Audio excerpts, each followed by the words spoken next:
السلام علیکم ستړي مشئ. زه ایاز صافی یم. کرونا جدي ونیسئ. نن غواړم تاسو سره د ملا د درد د عضلاتو دردونه چې دي د هغې یو څو حرکتونه وښیم تر څو تاسو په خپلو کوټو، دهلیز، کوټه کې، په اشپزخانه کې ترسره کولی شئ او د هغه دردونه به مو ورسره بهتره وي له خیره سره. نو دا بعضې حرکتونه دي چې تاسو یې کولی شئ. زه دلته بار په باغچه کې کوم، تاسو یې په کوټه کې داخل کې هم کولی شئ او که په باغچه کې کوئ هم کولی شئ. نو دا حرکتونه د ملا د لاندنۍ ملا د درد لپاره او د پاسنۍ ملا او د اوږو د دردونو لپاره دي. نو کوشش وکړئ هر یو حرکات یو څو دفعې تکرار کړئ. 30 ثانیو دپاره 4-5 دفعې تکرار کړئ تر څو مو عضلات پیاوړي شي او هغه ملا کې یا په اوږو کې مو چې دردونه وي هغه ورسره د خدای تعالی په قدرت سره ښه وي.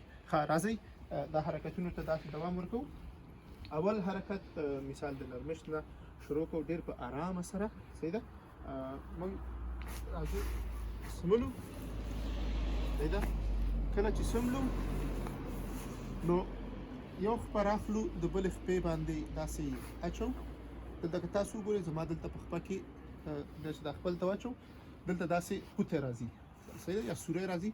نو دې سوري کې دا یو لاس چې دلته نه باسو، دا لاس چې دلته د خپې دا عضلات پرې رانیسو، دا خپې دغه ځای رانیسو او دا په قلار سره ځان ته رانږدې کوو. صحیح ده. خپه مو ځان ته راکش کوو. نو که تاسو وګورئ په قلار سره یې راکش کوو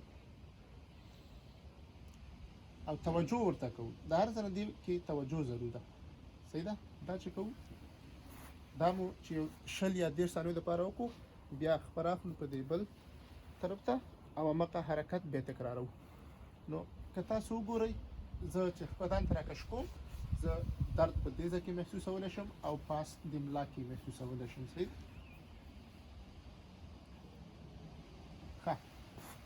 دا مو چې یو 30 ثانیو دپاره یا 20 ثانیو دپاره وکړو، نو بیا بل یو ښه حرکات د ملا دپاره، خصوصا د لاندې ملا دپاره او د پاس ملا دپاره چې یو ځای پې کار کوي هغه دا دی چې موږ سمولو. صحیح ده. دا لاسونه دواړه داسې وازوو. صحیح ده. یو خپه راخلو، مثال چپ خپه راخلو، د ښي خپې د پاسې داسې راوړو. صحیح شو. چې راولاړو موږ صرف ملا کږوو. صحیح ده. دا هم چې راوړو بیا ښي لاس راخلو، دا چپه خپه پې داسې رانیسو او کوشش کوو لږ یې ځان ته نور هم رانږدې کړو. په رانږدې کټ کې موږ دلته کې سټرچ یا غځېدونکی حرکت احساسولی شو او دا لاس مو چې باید داسې واز وي، دې سره مو شاته ملا کې لکه پاسنۍ ملا کې احساسولی شو. بیا داسې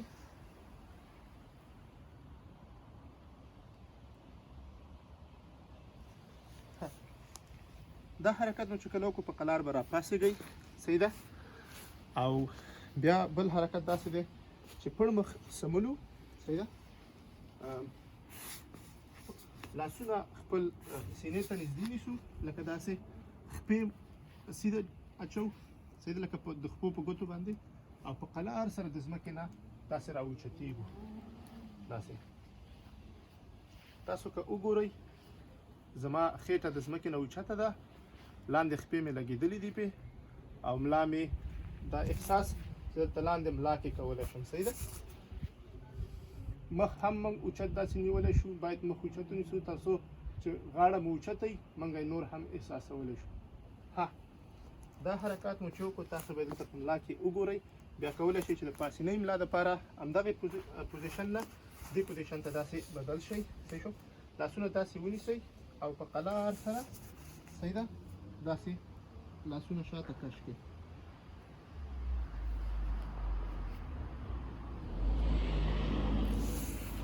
دا حرکت مو چې وکړو، یو بل حرکت هم همدا اوس چې ذهن ته مې راغلی، داسې هم کولی شئ چې ځای په ځای باندې مثال ودرېږئ. صحیح ده. خپه یو شاته کېږدئ، یو مخې ته کړئ. صحیح ده. داسې خېټه مو دننه وي، سینه مو باري، سیده داسې پاتې کېدلی شئ. صحیح شو. نو تاسو دلته احساس کولی شئ.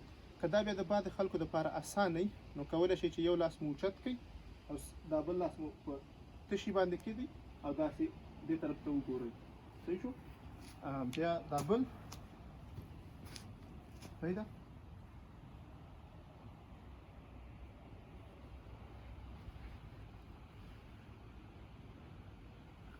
ها دا بعضې حرکتونه دي چې تاسو یې کولی شئ په کور کې یو ځل بیا زه ټول حرکتونه تاسو ته په یو دفعه باندې ښیم یو څو ثانیو دپاره کولی شئ دا هر یو حرکت 20 ثانیو دپاره تکرار کړئ 4 دقیقې هر یو حرکت وکړئ نو انشاءالله کوم دردونه مو چې په ملا په پاس په ملا لاندې ملا کې هغې سره وځي او په خپو کې هم ها راځو لومړي حرکات ته مثال سمولو خپه داسې راکش کوو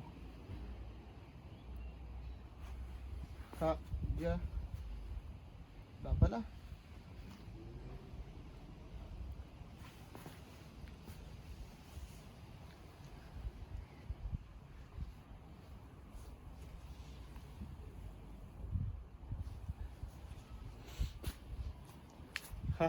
راځو د بل حرکت ته داسې